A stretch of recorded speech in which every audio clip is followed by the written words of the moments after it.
In olden times, the village was centered around one profession, the blacksmith. Today, though, it's turned into a true art.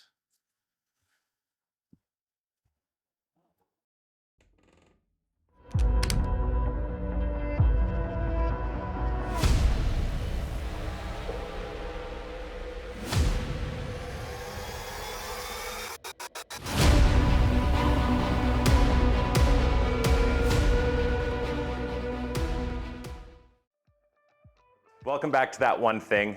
Today, we got the chance to meet with Shawn, an artistic blacksmith at Front Step Forge. Thanks for coming in today. Thank you, Shawn. Way back when, smithing was the focus. That was kind of what the village was centered around. That was where everything happened. Today, obviously that's diminished with mass manufacturing. How relevant is smithing in this day and age? I get that question constantly, the relevance of smithing to our modern era. That's also part of why when I do demonstrations in public, I explain I'm a contemporary blacksmith. I don't know if it really helps all that much, but it gives somebody an idea that we might exist in this date and time. Most people observe my efforts at a demonstration and conclude that I must do it as a hobby. And I said, no, it's been my full-time career for over 30 years. I do interior and architectural wrought iron work, and so if you need something for your house and it's a little out of the ordinary, I'm the guy who does it. All the custom stuff and the stuff you can't find anywhere else, really. Yeah, if you need door pulls to match the set that you have in the kitchen, but now you have a reverse osmosis drawer, one of the fridges that installs in the wall, you need somebody who can copy that. Fair enough. How did you get into it? How long have you been doing it? So I've wanted to do this since I was a little kid. My parents took us to Upper Canada Village when I was 6 or 7 years old. Blacksmith made me a nail, and I know my hair stood on end because I looked at it and thought, playing with fire is a job? I mean, I was a businessman doing business. I still have the nail. So if somebody wants to get into blacksmithing to start, how would they go about it? So I always give everyone the same advice. The best thing you can do is take a class. My classes here in Edmonton are ones I created at NATE in 2008, and they've been going full strong for the last 16 years.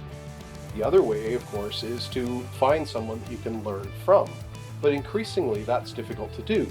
Most blacksmiths work in small groups, and they keep quite an efficient practice.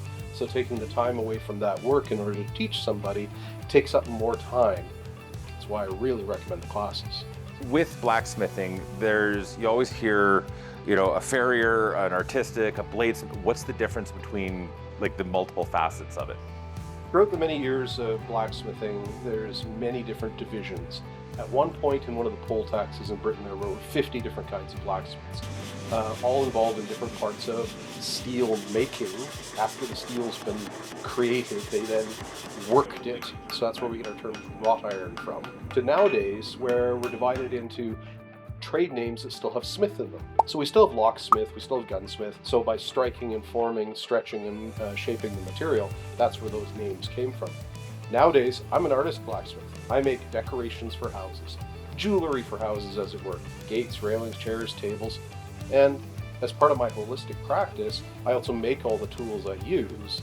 And that has since gone into an industry all in itself where I'm supplying other smiths with tools. One of the debates that I found online that I was reading about is if you're going to get into smithing, it's the type of forge to use. Some people will say coal is the only way to go. Some people say gas. Advantages and disadvantages of either?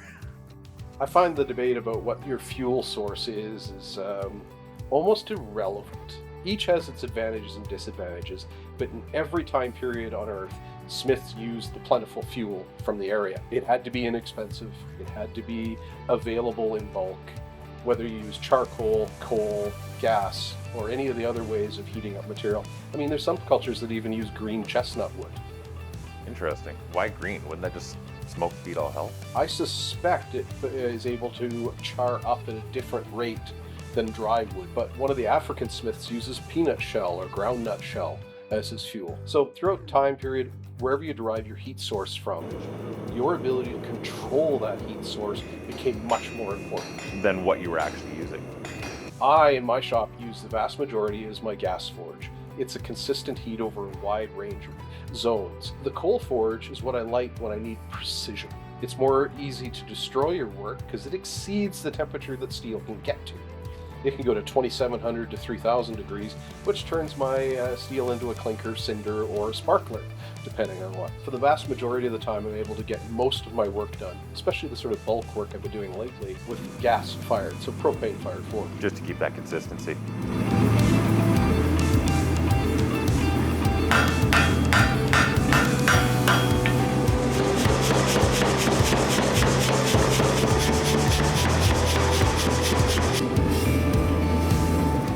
So if somebody wants to be a smith, they want to get into it, what kind of knowledge would they need to have? The obvious things always seem like the metallurgical knowledge, but based in that, your ability to communicate your 3D thought to a customer who's probably looking at it in 2D is essential. In modern times, we have a lot of different digital manners of doing that. But up until recently, everything was communicated in 2D, like line drawing, pencil drawing, or in my case, I'd often do an illustration with color as well. And that's communicated to the client in order to get a response. And they have to be able to look at your 2D drawing and translate it into 3D in their mind. Very challenging combination of events. So the obvious skills of a blacksmith, forging, heat treatment of metals, isn't the most essential skill to making a living as a blacksmith. The ability to communicate what you do Is far more important in that regard.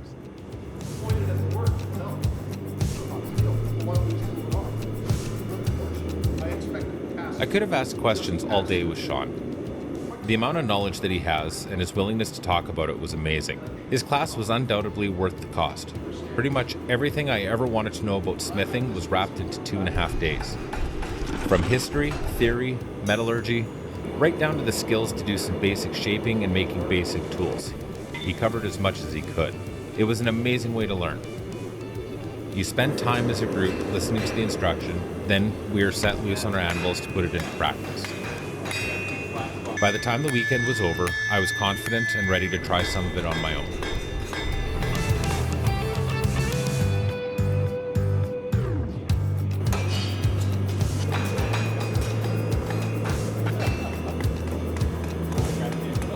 What kinds of projects have you worked on? So I've worked on a broad range of projects, from restorations to complete new creations.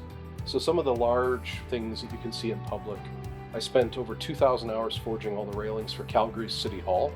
So that's the old building. The 1907 building was renovated in 94, 95. All the wrought ironwork panels in the circular portions of the staircases were forged right here at that anvil. And then the City of St. Albert came to me and commissioned a gazebo for their sculpture garden. So I spent about a year making that as well. And so it's a 5 meter by 5 meter iron gazebo. I remember seeing the pictures for that one. The thing's huge. Yes, a lot of people took classes in the gazebo here in the shop during those years. For somebody who wants to take a look at what you're selling in regards to your projects, your tools that you're making for sale, if somebody wants to commission you for a project, what's the easiest way to get a hold of you? Frontstepforge.com. Literally just to the website? Website, every social media that I have access to, I have as Front Step Forge. You can find my gallery of the last 30 plus years of work on that page as well as the things that I have ready to go, things I'll make for you, and suggestions of things I might make for you.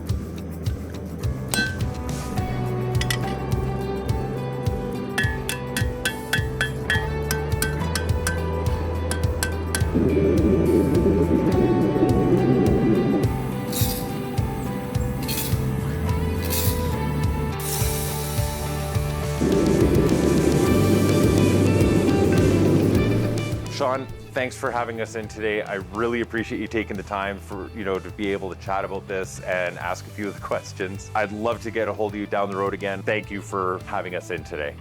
I'm always amazed by the fortuitous meetings I had. So I met you through my courses at NATE, And that always leads to fascinating connections throughout things. So thank you for remembering and coming back. Appreciate it. And guys, don't forget to like, subscribe, all the usuals. I'll leave the link for his website in the details below, as I always do. Thank you again for watching. Don't forget to comment what your one thing is so we can use it for a future video. And thanks for watching.